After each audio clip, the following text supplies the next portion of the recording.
Welcome, Hats Campers. This is the video for the 8th grade wilderness photography. The theme of this campout is open your eyes to the things around you. The Hats mission is, you should all hopefully know, if you don't, growing relationships, communication, and leadership through adventure with our dads. All right, let's introduce ourselves. I'm Tate Hemmingson. I'm Ellie. I'm Noah. I'm Tom Grant. I'm Lily. And? That's my dad, David. I thought he was going to introduce himself. That works. Well, welcome. We're going to be your directors for your various weekends here. We want to walk you through this video so you have a good understanding of what you're looking forward to. Ellie and I will be directing the first weekend of the camp out for the daughters on March 28th to the 30th. And then David and Lily, you'll be doing April 4th to 6th for the other daughter camp out. And then Tom and Noah will be doing the sons on April 11th to the 13th. You'll get the packets and they'll be available on the website next to the sign up section. They will have our phone numbers and emails on them and the packet information, but feel free to reach out to us if you have any questions as you go through. This one here is a change in pace from the prior campouts, but we have a great weekend planned and you'll actually have some good free downtime. All right, and Ellie, walk us through. So, as my dad said before, the theme for this is open your eyes to the things around you and also move, change your view, change to improve. So, the adventure starts now. Plan your menu, shop for the supplies, and think about what you're going to do, what the goals of your weekend are. What are our goals for the weekend? Our goals are 48 hours for you to focus on either your dad or your daughter without any distractions, to learn the skills that you need to take great pictures in the wilderness and of other things that aren't in the wilderness, and to continue your journey in the relationship with your dad or your daughter. All right, thank you, Ellie. So let's talk about the 18-inch rule. It's one of our ground rules for all of our Hats adventures, and it's for both growing relationships and it's also for safety, because it's hard to grow relationships if we're not together. So we should spend the weekend together so we can grow that relationship. And also, two people is a lot safer than one person, because if one person wants to do something stupid, the other one can be like, no, that sounds like a bad idea, we're not going to do that. And then no one gets hurt, which is very good. In Hats, we always ask, where does safety start? And it starts with me. Them too. It starts with all of us. You were supposed to say that. And also, we do recommend having an emergency whistle, since y'all will be exploring the ranch on your own. Also, it is very important to stay hydrated. We should carry our beautiful water bottles with us wherever we go. And we should drink at least 2 liters of water each day. And also, we should wear sunscreen, because we do not want to get sunburned. And if y'all have inhalers or EpiPens or other medications, make sure that you have them, that they're not expired, and bring them with you, please. And we will have a safety mentor team on each adventure, and they will have gone through our wilderness first aid program and will know how to take care of you. They will have their first aid kit, and they will have their phone and car keys with them, and they know where the nearest hospital is. So the first aid team is very well prepared in case there's any kind of emergency. They can try and help, or if they need to, they can drive you to the hospital. Alright, now let's talk a little bit about the food on your campout. It's a lot like any other campouts. You should just plan on Friday that either you're going to bring some food and cook it at your campsite, or you stop in advance. There aren't very many options in Morgan, so we recommend stopping by Cleaver, and I think there's a Chick-fil-A there that we normally stop by every time we pass through. Saturdays like normal, breakfast at your tent, bring a lunch in advance. I think you eat lunch while you're taking pictures. Just take it with you, bring some snacks, make sure. And then there'll be, like normal, I think there'll be a grilled dinner unless there's a burn ban, which based on the current situation, I doubt there will be. And then Sunday, again, the morning breakfast is a lot like Saturday. Bring some food in advance, cook it at your campsite, and then you're free to go. Eat lunch on the way home. All right, thanks, Noah. I'm going to talk about weather. So we are an all-weather camping organization. We don't cancel trips for weather. This is the 8th grade camp out, so most of the groups that are going on this camp out will have experienced it before and are are versed in the weather gear that we want to make sure you bring. Weather is sometimes a big part of the adventure. In this one, we are going to be on this open ranch and going off in pairs during the time too, so you will stay aware of what the weather is. We'll make sure everyone's prepared. Our safety team will have their phone with them at all times, and we'll be keeping an eye on the weather. They'll notify if anything's coming in that we need to be aware of. But make sure you have good rain gear. We don't recommend just ponchos. Frog togs are great for having with you. We don't expect for these campouts for the time of the season that we'll be in that it will be too cold, but there's a good chance it'll be rainy. We might have storms. Frog togs work really well for and do a good job keeping you dry when you're out and about. Also, it could be windy depending on the weather that we have, so make sure your tents are staked down with the guy lines. If you bring a pop-up, make sure you stake that one down as well. We have had tents blow away before because people didn't stake them down well. We will be away from the camping area for a lot of the day on Saturday because we're going to go out there and be going across the ranch. So just making sure that you have, with your tents, everything fully secured before we walk away, and we'll remind everyone when we have that. And last, just be prepared and not surprised with weather. Thank you. Let's go over the schedule a little bit. So first, let's just all say when you plan to get there so that everyone can know. Make sure you don't get there too early because you don't want someone waiting at the gate. I guess we'll start at the left. We'll probably be there 4-ish. Same with us. We'll be there around 4. We'll probably get there around 5 to 6, hopefully.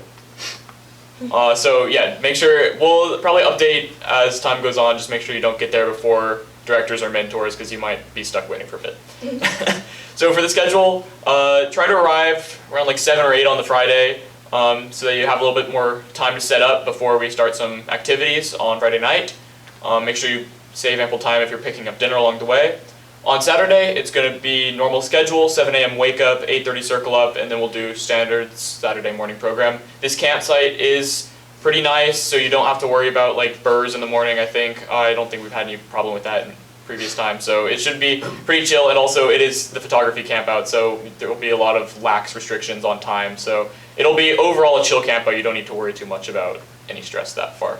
And then it should be going until the nighttime on Saturday. We'll be doing our photography scavenger hunt throughout most of Saturday, the day. And then at night we'll circle up, eat dinner, show all the pictures, and it'll be sort of a lax bedtime as well. On Sunday, it's a typical Sunday program. We aim to get everyone done by 11:30, and then we'll promptly leave. So for the directions, I'm not going to go through all the directions to get exactly to the campsite. Just make sure you map to the whatever it is you'll get in the packet, the exact GPS location or the ranch itself. Once you get there, and once you're on Shepherd Street, turn right on Shepherd Street. You'll cross some railroad tracks and make an immediately make a left onto County Road 1115 or John Mark Road, where you will see the first hat sign. From there, I'm sure you all know how to follow the hat signs, but you'll go about 2.5 miles on this road until you reach the ranch entrance, which will be on the right. Again, keep looking for the hat signs. It'll on Apple Map it'll be Gregory Ranch Road, and the campsite map below on the packet will be the entrance to the road, but it's not marked with a sign. After you enter the gate, close it behind you. We don't want anything escaping out of the gate. It's also good courtesy. You'll drive about 1 mile down the main road, turn left, drive about 1/2 mile, and then you'll find the campsite by the pond, and I'm sure there will be hat signs along the way to direct you. One big note though is in the event of rain, County Road 1115 has a low water crossing that may flood. So just at that point you would turn around, don't drown. We don't want, again, safety is our top priority here. So you can still get to the ranch entrance by going back to Morgan, then you'll go south on Meridian on Texas 174 and take a left on FM 2840 north from downtown Meridian, turn right on County Road 1110 until it dead ends at 1105.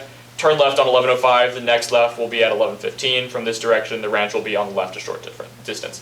That's a lot of information. It's probably all in the packet, hopefully. Yeah, it'll be in the packet, don't worry. Yes. Equipment, you all have probably gone hats camping before, just the regular hats equipment. You'll want 6 gallons of water, 3 per person, so you have plenty to drink. And you'll need your frog togs and rain gear, 8-pound bag of self-lighting charcoal, please not regular charcoal.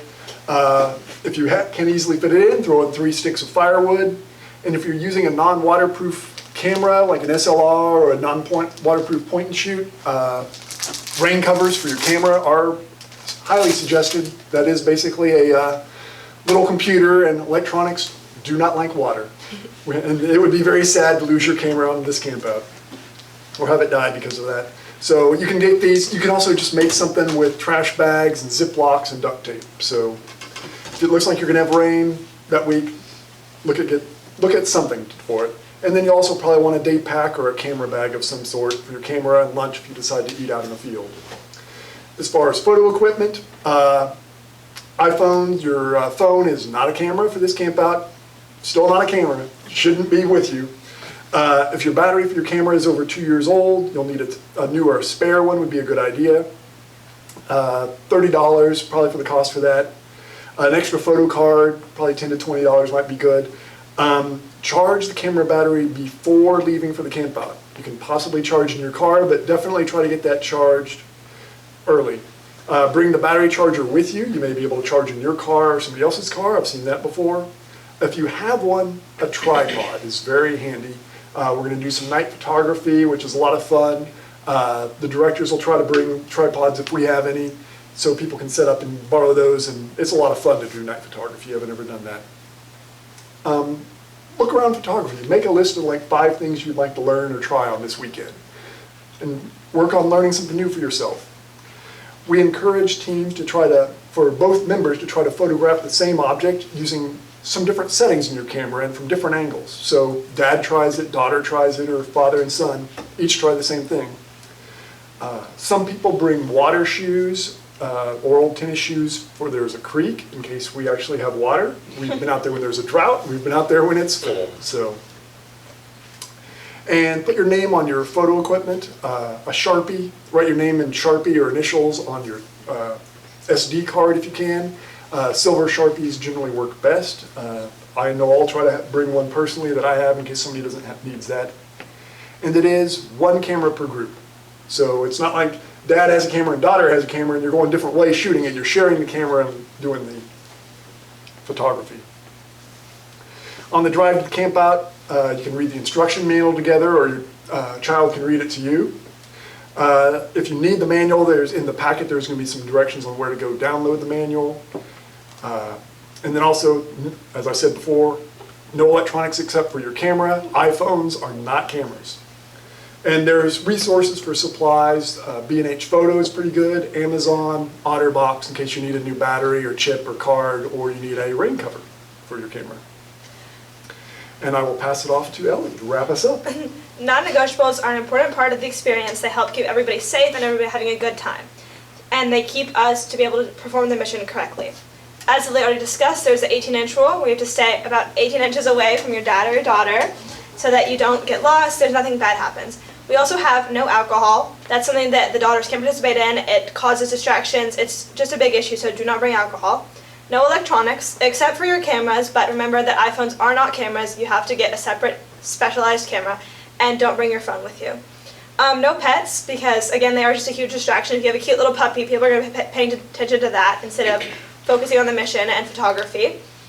No firearms. Those are a distraction and a safety hazard, and we cannot have those.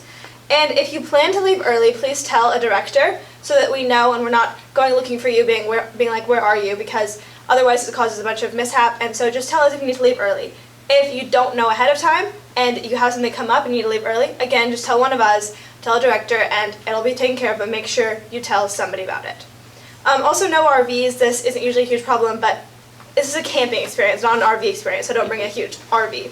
And then don't pack up to leave early unless you have a specific reason and you tell one of us again. Don't pack up. We're saving this. You'll get out at 11:30. Don't try to get out ahead of time. It messes with the mission. Just leave everything together. If I could add one other thing.